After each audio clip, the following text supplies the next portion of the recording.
Temu lagi di Hot Room, Pak Wisnu Bapepti. Edukasi apa saja yang telah diberikan oleh Bapepti sehingga masyarakat jangan korban terus-menerus? Dan apakah Indonesia memang sudah siap untuk bisnis dengan teknologi aplikasi begini? Ya. Dan apa pesan-pesan Bapak kepada masyarakat? Yang pertama, Bang Hotman, kita selalu melakukan literasi ke seluruh lapisan masyarakat, Pak. Terutama kita sekarang ini lebih fokus kepada kaum muda atau milenial, Pak. Kita masuk ke secara periodik, kita melakukan edukasi melalui media sosial yang pertama, Pak. Yang kedua adalah siaran pers. Dan yang terakhir itu kita sering masuk ke bekerjasama dengan perguruan tinggi untuk melakukan sosialisasi mengenai perdagangan berjangka komoditi. Ini untuk memberikan literasi kepada kaum muda dan milenial bagaimana cara melakukan investasi dengan benar dan sesuai dengan ketentuan. Itu yang kami lakukan, Pak, yang bisa kita lakukan untuk melakukan literasi. Jadi kami lebih menyasar kepada kampus-kampus pada saat ini, Pak. Bekerja sama dengan kampus-kampus selain melalui sosial media. Dari hasil investigasi Bapepti, apakah hampir semuanya investasi komoditi ini pada dasarnya semuanya merugikan masyarakat atau ada yang menguntungkan? Kalau mereka berizin dan legal, itu pasti ada yang diuntungkan. Ya. Pasti ada yang untung. Kalau dia mengikuti pada perdagangan berjangka yang ilegal, yang berizin dari Bapepti. Tapi kalau mereka mengikuti kegiatan investasi yang tidak berizin atau ilegal, sudah bisa dipastikan hampir 90% mereka mengalami kerugian. Kalau tidak berizin. Oke. Kalau begitu apakah masyarakat Indonesia sekarang ini udah siap untuk berbisnis seperti ini atau memang belum siap? Masyarakat kita masih perlu banyak belajar mengenai investasi terutama yang berbasis pada teknologi informasi, Pak, teknologi digital. Karena memang ini sangat mudah dan ada di tangan setiap hari. Sehingga dengan begitu mereka akan sangat mudah tergiur, apalagi dengan iming-iming. Nah, habit masyarakat seperti ini yang harus kita coba sosialisasikan. Jangan mudah tergiur dengan flexing-flexing yang ditawarkan oleh para afiliator ini, Bang Hotman. Oke. Ada pesan terakhir Bapak, kesimpulan Bapak, mungkin Bapak katanya mau harus buru-buru. Ada pesan terakhir apa dari Bapak? Ya itu Pak tadi, kalau berinvestasi tolong pelajari dulu dengan siapa kita melakukan investasi, apa produknya, dan apakah perusahaan tersebut sudah berizin. Pelajari dulu siapa perusahaannya. Yang terakhir adalah jangan gunakan uang panas atau uang keperluan sehari-hari. Dalam melakukan investasi, gunakanlah uang yang memang bukan uang kebutuhan atau kebutuhan usaha. Karena kalau masyarakat kita, Pak, sifat dari manusia itu kan ingin mengejar keuntungan setinggi-tingginya dengan cara yang semudah-mudahnya. Nah, ini yang sering dimanfaatkan oleh para investor, para perusahaan yang menggunakan cara-cara tidak benar dengan memanfaatkan sifat dasar manusia yang sudah ada pada diri kita semua. Jadi pergunakan akal pikiran, jangan mudah terbawa oleh iming-iming. Yang paling penting itu, Bang Hotman. Terima kasih Pak Wisnu, terima kasih atas kehadirannya dan mudah-mudahan kita bisa ketemu lagi. Terima kasih Pak. Terima kasih. Bang Hotman. Pak Fuad, sebagai praktisi keuangan. Betul. Apakah masyarakat Indonesia sudah siap nggak untuk transaksi online seperti ini? Kalau dibilang siap atau tidak siap, tentu saja dengan perubahan zaman yang seperti ini mau nggak mau ya harus siap. Harus siap ya? Mau nggak mau ya harus siap, asalkan dari individu-individunya ini mau untuk terlebih dahulu belajar sebelum jebur ke dunia investasi seperti Dari ini. yang Anda ngalami kasus-kasus, sudah ada nggak pelaku investasi bodong yang dihukum berat? Dihukum berartinya divonis pengadilan ingkrah. Kalau yang saya tahu ya yang beredar baru-baru ini belakangan ini ya, kayak saudara Ika dan saudara DS, ya yang saya tahu itu kan ya baru penyidikan. Ya, baru penyidikan, betul. Yang sudah divonis belum ada.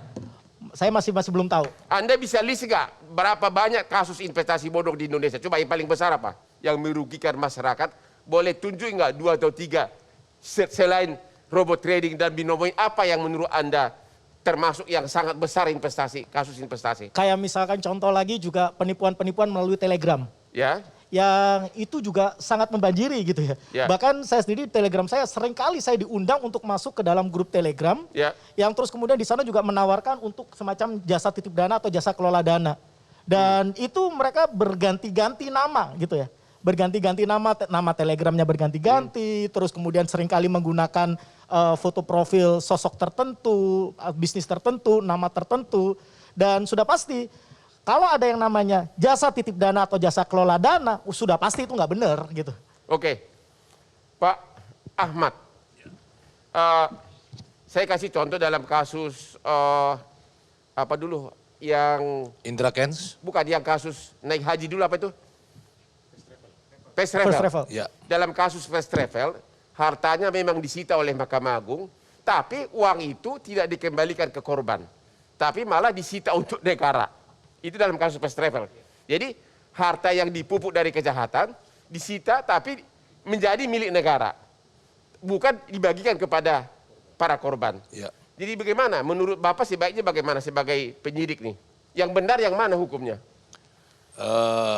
Kalau tugas kami adalah kita melakukan proses tentu sesuai dengan sistem peradilan pidana, Ya, criminal justice system, mengungkap pelaku pidana. biarkan pengadilan yang memvonis begitu. Ya tentu itu bukan merupakan ranah kewenangan Polri, tetapi Polri, penyidik Polri tentu berupaya mengumpulkan dalam hal ini tracing aset tadi ya. Ya.